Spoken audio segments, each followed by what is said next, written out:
How do we reconcile love and judgment? How are we supposed to balance these things of mercy and compassion with judgment? And as we talk about that today, what I'm excited about is that the answer to that question is in nothing less than God's character. Who God is answers this question for us. And what that means is that the answer to this question doesn't simply affect how we relate to others, but it affects something even more important than that. How do we relate to God? Hi, I'm Joseph Walter, and this is Loving Theology. So we've been in a series where we've been talking about that passage in Matthew 7, where Jesus tells us to judge not that we be not judged. And as we explored the context of that passage, Jesus told us to take the log out of our own eye so that we could see clearly to take the speck out of our brother's, as he was explaining what he meant. The problem that we had, though, as we read that, is that what that means is that whenever we're looking at someone's speck in their eye, aren't we using judgment? Aren't we passing judgment that he even has a speck in his eye? So how do we reconcile this? And maybe more to the point, how do we reconcile Jesus' instruction to judge not with all of the other verses in the Bible? There are so many verses, like in 1 Corinthians, it's chapter 5, verse 12. It says, "Are you not to judge those inside?" And it's talking about those inside the church. And then in John 7:24, it says, "Judge with right judgment." But like I said in the beginning, what I'm excited about is that the answer to this question, the answer to this reconciliation, the way that we can see these two things as one concept is by understanding who God is. And see, what we'll look at is the way that God revealed his character to us through the life of Jesus. Perhaps the most fundamental or the first question that we should ask then is, did Jesus judge? And in John 8:15, Jesus said, "I judge no one." But as we look through these stories in the gospel and we see some of the things that Jesus said, it sounds like sometimes he is passing judgment on people, that he is making a judgment. Let me maybe read a couple examples. In Matthew 23:15, this is Jesus talking. He says, "Woe to you, scribes and Pharisees, hypocrites! For you travel across sea and land to make a single proselyte, and when he becomes a proselyte, you make him twice as much a child of hell as yourself." That's pretty harsh. There's another one in Matthew 16:23. Again, this is Jesus talking. It says that he turned and he said to Peter, "Get behind me, Satan. You are a hindrance to me, for you are not setting your mind on the things of God, but on the things of man." And again, it sounds like he's making a judgment about what Peter's doing there. So how do we understand this? Because Jesus said that he doesn't judge, but then we see these examples. How do we understand this? And maybe more to the point, whenever we see Jesus using judgment here, whenever we see him using that discernment and telling people where they're at, what does that teach us about judgment? What does that teach us about the nature of judgment and what judgment actually should look like? I think the first thing that we can learn from Jesus is that he didn't use his own judgment, and that we aren't supposed to use our own judgment. You see, it's right after he said, "I judge no one," in John 8:15, that he says this in the following verse. "Yet even if I do judge, my judgment is true. For it is not I alone who judge, but I and the Father who sent me." So what Jesus is clarifying for us is that whenever we do see these examples where he is using judgment, where he is making a decision, where he is using that discernment, that he isn't relying on his own judgment, but instead he's looking to the Father for what the Father thinks of the situation, for what God thinks of the situation. And what I love is the way that this ties back into what we've been talking about in this series, especially last time, where we talked about the fact that whenever we want to remove the log from our eye, or much more so whenever we want to remove the speck from our brothers, help to remove that speck from our brothers, that we can't rely on our own judgment, that we can't use our own judgment in that process. Instead, we have to rely on God's judgment, because he's the only one who can see the log and help us to remove it. He's the only one who can see clearly enough to help us identify that speck in our brother's eye and really help them remove it. So, but what are the differences? How is it that God judges, and in what way is that different from the way that we judge? And I think one of the biggest differences, one of the biggest sort of fundamental reasons that he judges differently is explained in 1 Samuel at 16, verse 7. And in that passage, what's basically explained is that man judges by outward appearances. And if you think about it, that's so true. All that we have as inputs for our judgment is what we can see, what we can hear. That the way that somebody dresses, the way that they talk, the way that they act, that's what we use to make judgments. We can't see the heart, and that's what God sees. See, God judges by the heart. What that means is that he's judging by the motivations. He knows why we're doing things. I mean, think about it. We even have trouble knowing why we're doing something. Our own motivations sometimes deceive us. How much more so then do we have trouble understanding someone else's intentions and really knowing why someone did something? Think about how many times you've had an argument, and whenever you get down to the end of the argument, what you realize is that part of the reason you were fighting is because you misunderstood why they were saying something. And maybe even you still mistrust a little bit if that they actually have good intentions behind why they said something. And it's because we can't see the heart. We don't know the intentions. God alone is able to see that. And whenever Jesus is teaching us about how to make judgments, he teaches us this same thing. In John 7:24, he says, "Do not judge by appearances, but judge with right judgment." So whenever Jesus is telling us to judge with right judgment, to judge rightly, and even he says that same thing, that whenever he says, "My judgments are true," in John 8:16, what he's referring to is God's judgment. Whenever he says, "Don't judge by appearances," that's man's judgment. But instead, judge with right judgment, judge with God's judgment. Now, why is this so important? It's because our judgment simply isn't reliable. And part of the reason is because of the motivations behind our judgment. That whenever we're judging, oftentimes we're doing so even in a subconscious way. Not that we are even aware that we're doing this, but we're doing it because we want to feel better. That we want to sort of puff ourselves up and compare ourselves to other people. And Jesus explains how right judgment is the exact opposite of this. That whenever we rely on God's judgment, that's what that strips away. This is in John 5:30. He says, "As I hear," and he's talking about hearing the Father. So he's saying, "As I hear the Father, I judge, and my judgment is just. Because I seek not my own will." In other words, he's not seeking his own desires, but the will of him who sent me. So as we judge, we're supposed to not be relying on our own judgment because it limits us, it inhibits us. It gives us the wrong motivation for judging. But instead, we're supposed to be looking to God for his judgment. And part of this is identifying and realizing and coming to terms with our own weaknesses. The humility of just accepting, if I used my own judgment, I would be wrong. And maybe even if I got some of the details right, my reason for judging, my heart behind it would be wrong. And there's nothing worse than that. There's nothing that misses the mark more than whenever we do it from the wrong perspective or for the wrong reasons.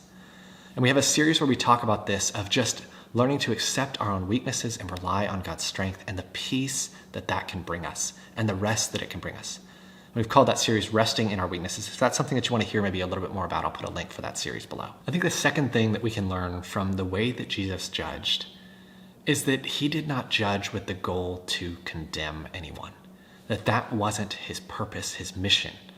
That he was not here to condemn us. You see, the English word for judge really has kind of a broad definition, if you think about it. It can mean to sort of separate between two things, to distinguish between them, to more maybe use discernment would be one way to describe it. Or it can mean to pass judgment on someone, to condemn someone, to sort of sit back and pass a sentence on someone for what they're doing. And actually the Greek word for judgment, the Greek word for judge, has that same broad definition. Take a look, for example, at this verse. In John 3:17, whenever it's explaining why did Jesus come to the world, it says that Jesus came not to condemn the world, but to save the world. And that word for condemn there is actually that same Greek word for judge. So whenever Jesus came, and everything that he came to do was to save us, not to condemn us. So whenever Jesus was expressing judgment, whenever he was using his judgment and telling us about judgments that he had made or discernments that he had made or identifying things in certain people, he wasn't doing so in the sense of the word of condemning them. He wasn't passing judgment in that way. He was using discernment, yes, but he was not condemning people. So what I want to do is draw a distinction between these two things, between this idea of using judgment or using discernment and this idea of passing judgment or condemning someone. And when we're talking about man's judgment, those two things really are the same. That whenever we're using judgment to evaluate somebody, very often we're passing judgment on them and we're judging them for those things. And so that's why we talked earlier about not using our judgment, because whenever you use God's judgment, we're talking about God's judgment, those two things are different and they look very different. And to maybe describe that, let me talk about what condemnation looks like. And let's look at Romans 1. In the story of Romans 1, we see the incredible sin of the world. And there's just this long explanation of all of this wickedness that's going on. But as we look at that, there's never really a scene where God steps forward and expresses his judgment, that he uses judgment. But we can still see condemnation there. But what does that condemnation look like? It doesn't look like God confronting people about their sin. Instead, it looks like God letting them sin. Basically saying, okay, you want to do that? Go ahead. In Romans 1, verse 24, it says that he basically let them do whatever shameful things their hearts desired. And the reason that that's condemnation is because sin carries its own sentence. It carries its own punishment, its own condemnation. We know that the wages of sin is death, that death is the condemnation of sin. Now, maybe if I could take that and flip it and look at what does it look like that whenever God uses judgment, that God expresses judgment, like the way that Jesus did whenever he expressed these judgments. How is that different than that? How is that not condemnation? Maybe let's explore that together by reading Hebrews. In Hebrews 12, verse 5 and 6, it says this: "My son, do not regard lightly the discipline of the Lord," which is what I'm talking about when I was saying that he uses judgment and expresses it to us. "Nor be weary when reproved by him," whenever he's rebuking us. "For the Lord disciplines the one he loves and chastises every son whom he receives." There's even a proverb that talks about this, that a father who doesn't correct and doesn't discipline his son hates him, but a father who disciplines him loves him. And it's so funny how I think this is sometimes opposite of the way that our culture understands discipline and what love looks like. But what this is teaching us is that whenever God uses judgment and confronts us, like whenever we saw Jesus pass judgment on people, so to speak, that he saw what they were doing and that he expressed that judgment to them, it wasn't with an eye or an objective towards condemning them. Instead, it's just like we were reading in John 3:17, that he wasn't doing that to condemn them, but to save them. So whenever God uses his judgment, and whenever God expresses his judgment, it's with that eye towards saving us, not towards condemning us. In fact, it's whenever he refrains from judging us, whenever he refrains from expressing those things to us, that we are actually experiencing condemnation. And that condemnation is the condemnation that sin carries on its own. And so we can see where the way that Jesus judged and the way that God judges is not condemnation. It's salvation. And maybe you'd like to hear a little bit more about, why is sin its own judgment and what is really the cost of sin. And we've got a post where we talk a little bit more about that I've called Set Free, and it's in the context of the good news and why is the gospel good news. I'll put a link for that below in case you want to hear a little bit more about that. Now what I want to do is I want to bring this together. I want to bring together what we learned here about the way that Jesus judged and the nature of his judgments, and what we learned from Matthew 7 in the last couple posts about what judgment really looks like and what Jesus was trying to teach us there about what we should do. And we saw first that Jesus told us don't judge. He told us not to use our own judgment. That's what we learned. Is that in the process of taking the log out of our own eye and helping to take the speck out of our brother's eye, that we can't use our own judgment because there's no way that we'll see clearly enough to be able to do those things, that we have to rely on God's judgment to do that. And Jesus described that same thing whenever he talked about how he didn't use his own judgment, but he relied on the Father's. And the other aspect to that is our heart motivation behind using judgment. Because you see, whenever we're using our own judgment, we're doing so seeking our own desires, seeking our own will. And Jesus said that he wasn't seeking his will, but seeking the Father's. That whenever he judged, he was using the Father's judgment, that he wasn't seeking his own will or his own desires. And the reason why that's important is because our will, our reason, if you will, our reason for using judgment is to condemn. Whenever we're talking about people, that's the reason why we judge. We judge because we want to sort of pass judgment on people. Whenever we're talking about judgment, we're talking about passing judgment on people. That we look at somebody, we see where they're at, we see what they're doing. And oftentimes we do it to make ourselves feel better or simply just to feel like we're putting somebody in their place for where they're at. That we're making a decision about where they're at. That's the reason why we pass judgment, is to use judgment, is to pass judgment, to pass that condemnation. But we saw instead the difference of the reason behind why God uses judgment. Because he has good judgment. And whenever he uses it, and whenever he expresses it, he does so to save us, not to condemn us. That he does so to save us from the damage that sin does. That's the reason why he uses and expresses judgment. And in that same way, what we saw out of Matthew 7 is that we weren't called to pass judgment or condemn our brother, but we were called to help them, to help take the speck out of their eye, to help save them from the damage that sin does. So what we see in this is that all of these verses about Jesus using judgment and when he used judgment and how he used judgment, they don't simply reconcile with what Jesus taught us in Matthew 7 about not judging. They reinforce it. They teach the same lessons. They teach the same lessons in slightly different ways. They teach slightly different lessons. They help us just understand that picture of what that looks like. They teach us this, that rather than using our own judgment to condemn others, we are called to use God's judgment to help to save others from the damage that sin can do.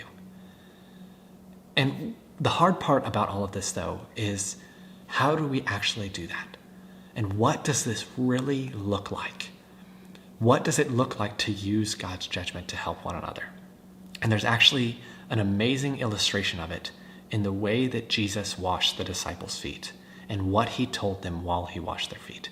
There are so many parallels there that he was teaching the disciples that was bigger than just the physical act of washing feet, but actually demonstrates for us what we're talking about here of using right judgment to help to remove sin from one another's lives, to help to remove that speck from our brother's eyes. Next time, we'll tie that in together. It's an amazing picture. I'm excited to share it with you. Be sure to subscribe and hit the bell because you don't want to miss it. Thank you for spending time with us today.